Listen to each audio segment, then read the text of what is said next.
सिंह गुर्जर के नेतृत्व में लड़ी गई इस लड़ाई के अभियान को आगे बढ़ाने का कार्यक्रम रहा हो। कभी भी यह क्षेत्र चूका नहीं, अपने मूल्यों, अपने मापदंडों से डिगा नहीं, हिला नहीं।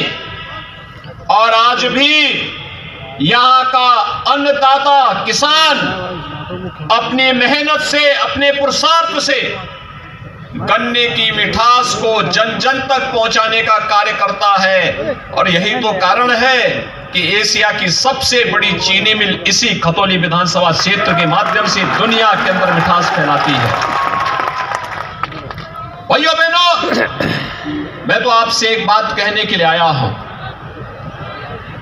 कमाल का बवाल इस समाजवादी पार्टी का कलंक है।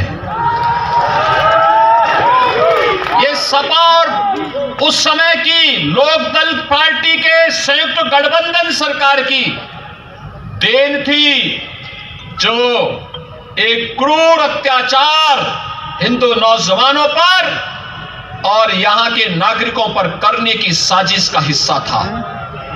निर्दोष सचिन और गौरव जिस तरीके से निर्मम और बर्बर अत्याचार के शिकार हुए थे, कौन इसको विस्मृत कर सकता है। और जिन लोगों ने सचिन और गौरव जैसे नौजवानों के साथ क्रूरता ढाई थी, उनके सिपा सालारों के साथ क्या हो रहा है आज हर व्यक्ति देख रहा है। और इसीलिए आप सबसे मैं कहने के लिए आया हूं, विक्रम सिंह सैनी अपने परिवार के लिए अपनी सदस्यता नहीं गंवाए। यहां के सम्मान और स्वाभिमान की रक्षा करने के लिए उन्होंने अपनी सदस्यता गंवाई। और मैं देख रहा था सदस्यता जाने के बाद भी उनके चेहरे पर कहीं कोई सिकन नहीं थी। उनको इस बात का एहसास था और उन्होंने पूरी मजबूती के साथ इस लड़ाई को लड़ी, बिना डिगे, बिना हिले, बिना झुके। उस लड़ाई को लेकर के लड़ते रहे, कार्य करते रहे।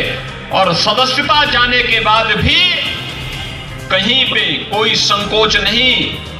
उन्होंने कहा कि तुम्हें जो मेरा कर्तव्य था उस कर्तव्य के लिए हमने किया। इसीलिए भारतीय जनता पार्टी नेतृत्व ने श्रीमती राजकुमारी सैनी जो मजबूती के साथ उनके साथ उस समय खड़ी रही, उनको फिर से प्रत्याशी बनाकर के आपके बीच में उतारा है। भाइयों बहनों, मैं आपसे पूछना चाहता हूं, जब कमाल का बवाल हो रहा था तब समाजवादी पार्टी की सरकार थी, महीनों कर्फ्यू था, लोगों को अपने घरों से पलायन करना पड़ा था, हजारों हिंदू नौजवानों को जेल के अंदर ठूंस दिया गया था।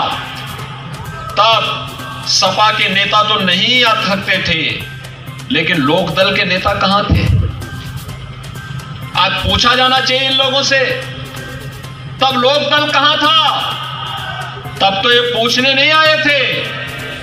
और भाइयों बहनों, हम लोगों ने मेहनत से प्रधानमंत्री मोदी जी के मार्गदर्शन और आशीर्वाद से आज उत्तर प्रदेश की कानून व्यवस्था को एक नजीर बनाया है। पहले यहां पर केरान और कांदाला से पलायन होता था। हर एक कस्बे में आकर के गुंडे जाकर के एक एक व्यापारी से गुंडा टैक्स वसूली करते थे, राह चलते हुए राहगीरों की हत्या करते थे। अन्नदाता किसान अपने खेतों में नहीं जा सकता था, बहन बेटियां स्कूल नहीं जा पाती थी और बहनें मार्केट में जाकर के घर के लिए आवश्यक सामग्री नहीं खरीद सकती थी। भाइयों बहनों, आज केरान और कांदला का प्लान बंद हुआ।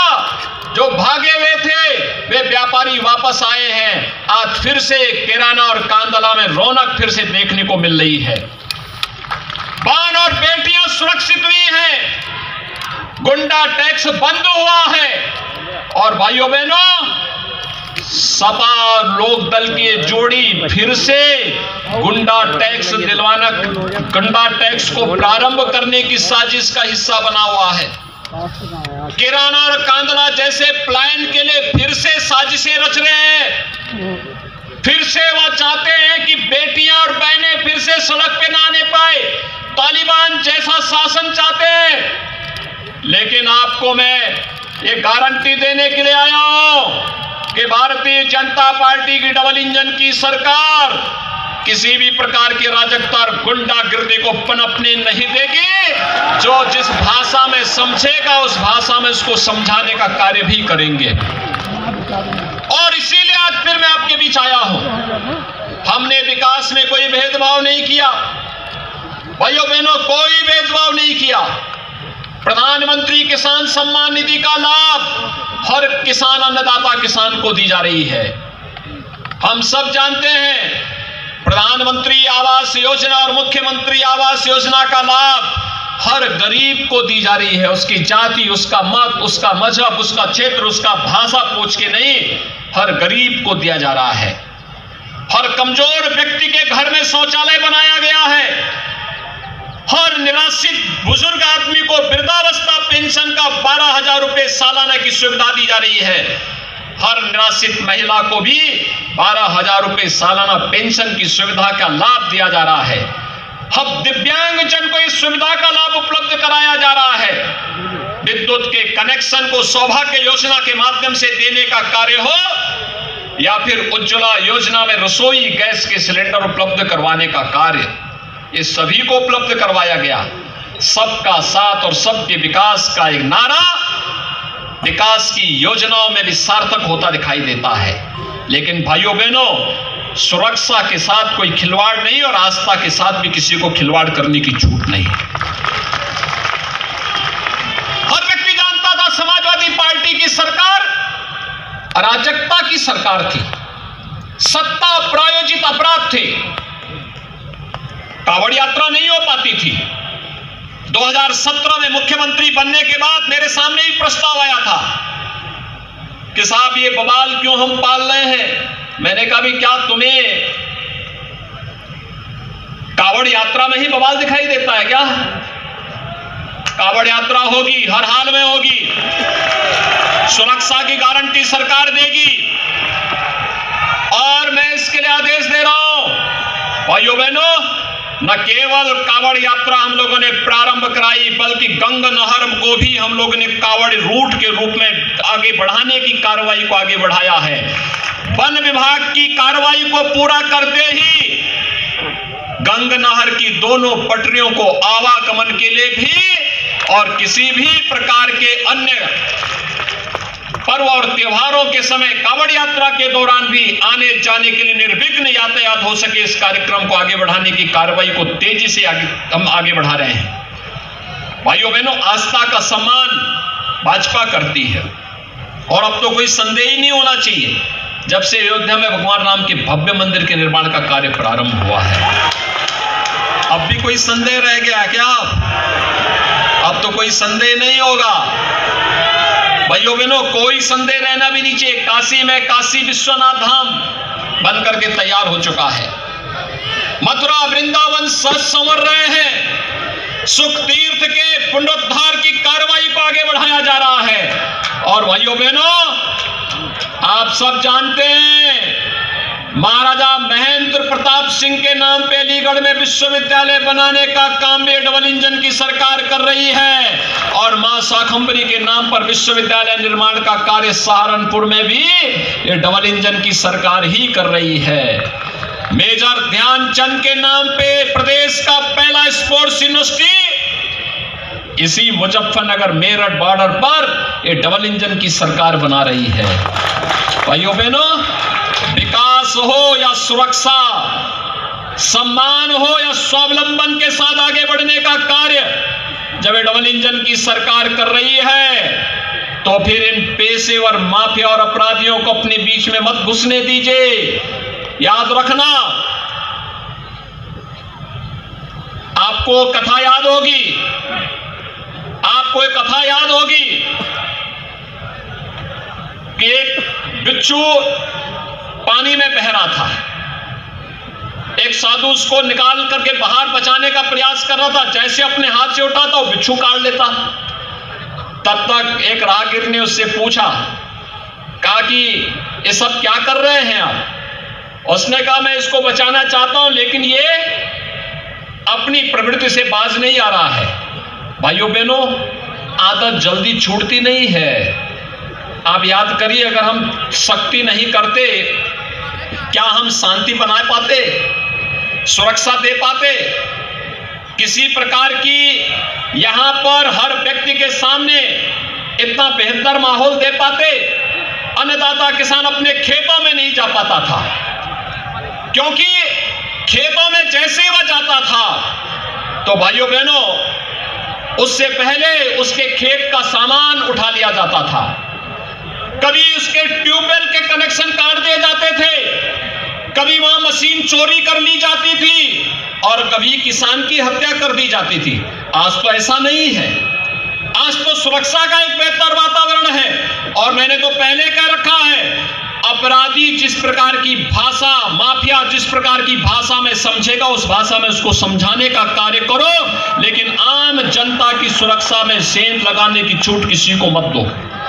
और मैं आज एक बार फिर से आपसे कहने के लिए आया हूं, भाइयों बहनों, विकास डबल इंजन की सरकार जितना कर रही है 50 वर्ष में उतना विकास नहीं हुआ होगा, उतना विकास हम लोग कराएंगे हर एक जगह का।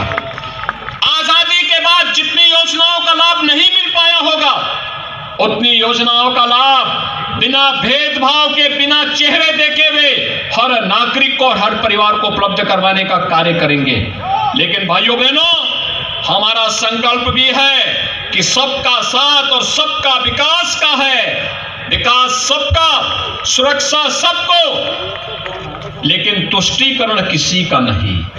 तुष्टीकरण के मार्ग पर चल करके हम लोग राष्ट्रीय सुरक्षा के साथ खिलवाड़ नहीं होने देंगे। और भाइयों बहनों, जब हमारा देश सुरक्षित है तो हम भी सुरक्षित हैं।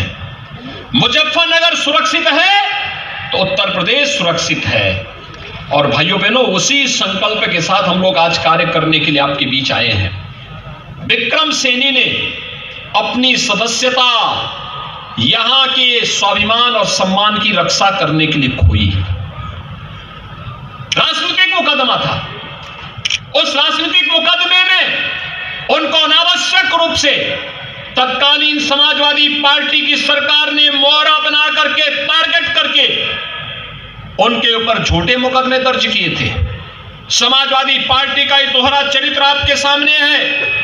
एक तरफ मुजफ्फरनगर के जो पेशेवर दंगाई थे उनको प्रश्रय देने का कार्य कर रही थी, और लोकदल दाल में तड़का का काम कर रही थी। उस समय भी लोकदल कहीं आपकी सुरक्षा के लिए नहीं आया था, हालचाल लेने के लिए नहीं आए थे, उनको फुर्सत ही नहीं थी। और भाइयों बहनों, हम सब जब किसानों का मसीहा की बात करते हैं तो चौधरी चरण सिंह जी का स्मरण करते हैं। याद रखना, राजनीति में चौधरी साहब हमेशा अपराधियों का विरोध करते थे कि कोई अपराधी और माफिया राजनीति में नहीं आना चाहिए। ये सब क्या हो रहा है इस समय? ये चौधरी साहब के नाम पे राजनीति करेंगे और पेशेवर माफिया और अपराधियों को प्रश्रय देकर के आम जनता का शोषण करने देंगे, ये स्वीकार नहीं हो सकता है। और इसलिए भाइयों बहनों, आज मैं आप सबसे अपील करने के लिए आया हूं, विकास बिना भेदभाव के हो रहा है, धड़ल्ले से हो रहा है, मजबूती के साथ हो रहा है। विकास के नाम पर पैसे की भी कोई कमी नहीं, सरकार की नियत साफ है और सरकार अपनी उस नेक नियति के साथ कार्य करते हुए आज आपके बीच में आई है। मेरी आप सबसे अपील होगी, मुझे जो रिपोर्ट मिल रही है उस रिपोर्ट में, और आज यहां पर जो हमें निर्दल प्रत्याशियों ने अपना समर्थन दिया, अभिषेक चौधरी पहले ही उन्होंने अपना आशीर्वाद भारतीय जनता पार्टी के प्रत्याशी को दे दिया था, और उसके बाद आज यहां पर जिस तरीके से निर्दल प्रत्याशियों ने, श्री रविंद्र जी ने और श्री प्रदीप ठाकुर जी ने जिस तरीके से भारतीय जनता पार्टी के प्रत्याशी के समर्थन में आज अपना समर्थन घोषित किया है, मैं इसके लिए उनको धन्यवाद देता हूं। और मैं विश्वास के साथ कह सकता हूं, विक्रम सैनी अपनी बात को जो कह रहे थे उन्होंने बहुत मजबूती के साथ कहा। उन्होंने कहा, साहब अगर मेरी सदस्यता बीच में गई तो मैं तो आया ही था फरवरी प्रथम सप्ताह में यहां विक्रम सैनी के प्रचार में, और यहीं पे मैंने सभा की थी तब, और यहीं पे सभा करने के लिए मैं आया था। भाइयों बहनों, इससे पहले कि वह विकास की रफ्तार को आगे बढ़ाते, उनकी संस्था समाप्त हुई। और इसलिए उन्होंने कहा कि अब एक अच्छा अवसर है खतौली विधानसभा क्षेत्र के सभी मतदाताओं के लिए कि 12 और 17 और 22 को प्लस करके जितना होता है उसको ब्याज सहित जोड़ करके उतने वोटों से श्रीमती राजकुमारी सैनी को विजयी बनाने के लिए आप सबकी जिम्मेदारी बनती है। आप सभी लोग चाहेंगे श्रीमती विक्रम सैनी, श्री राजकुमारी सैनी उतने वोटों से चुनाव जीत करके जाएगी और बहुत मजबूत महिला है वो। कवाल के बवाल के समय जब विक्रम सैनी जेल के अंदर बंद कर दिए गए थे तो भाइयों बहनों अकेले लड़ रही थी मजबूती के साथ। प्रधान वो थी लेकिन अपने पति के लिए कहती थी कि प्रधान जी जेल में है, और मजबूती के साथ उनके साथ खड़ी रही, मूल्यों और मुद्दों के साथ भटकी नहीं, उससे डिगी नहीं, हटी नहीं, कार्य करती रही, अपनी गृहस्थी को भी चलाती रही, अपने गांव को भी आगे बढ़ाती रही और उस समय की तानाशाही सरकार की क्रूरता के खिलाफ भी लड़ती रही। और भाइयों बहनों, आज उनको अवसर मिला है आपके बीच में, भारतीय जनता पार्टी ने आपके बीच में उन्हें प्रत्याशी के रूप में उतारा है। मैं तो केवल आपसे ही कहने के लिए आया हूं, मेरी इच्छा थी बीच में आने की। मैं सहारनपुर और शामली गया भी था, मुजफ्फरनगर का दौरा मेरा बाकी रह गया था। मैंने श्री संजीव पालीवान जी को और उमेश मलिक जी को, इन सबको मैंने कहा था, मैंने कहा मुझे मुजफ्फरनगर आना है एक दिन, मुजफ्फरनगर आकर के यहाँ की विकास की योजनाओं को गति देने के लिए। जब इससे पहले कि हम लोग कुछ कर पाते, उपचुनाव की फिर से धमक आ गई। और भाइयों बहनों, इस उपचुनाव में इससे पहले कि हम कुछ कार्यक्रम को आगे बढ़ाते, ये फिर से हमें चुनाव के इस मैदान में आपके बीच में आना पड़ रहा है। मैं आज के इस अवसर पर आप सबसे अपील करूंगा, 5 दिसंबर को चुनाव है। यह संभव नहीं होता है किसी प्रत्याशी के लिए कि नामांकन के बाद 14 दिन के अंदर घर घर जाकर के मतदान करने के लिए लोगों को प्रेरित कर सके। और दूसरा, उपचुनाव में लोगों के मन में रुझान कुछ कम दिखाई देता है। मेरी आप सबसे अपील होगी कि श्रीमती राजकुमारी सैनी के प्रतिनिधि के रूप में श्रीमती राजकुमारी सैनी बहनें स्वयं राजकुमारी सैनी बन करके घर घर जाकर के हर मतदाता को कहने के लिए कि सचिन और गौरव जैसे शहीदों की स्मृतियों को बनाए रखने के लिए और आने वाले समय में किसी नौजवान को अपना बलिदान न देना पड़े, इस दृष्टि से हम सब श्रीमती राजकुमारी सैनी को विजयी बनाने के लिए मतदान अवश्य करें, मतदान अवश्य करें। और भारतीय जनता पार्टी के चुनाव चिन्ह कमल के फूल पर भारी बहुमत से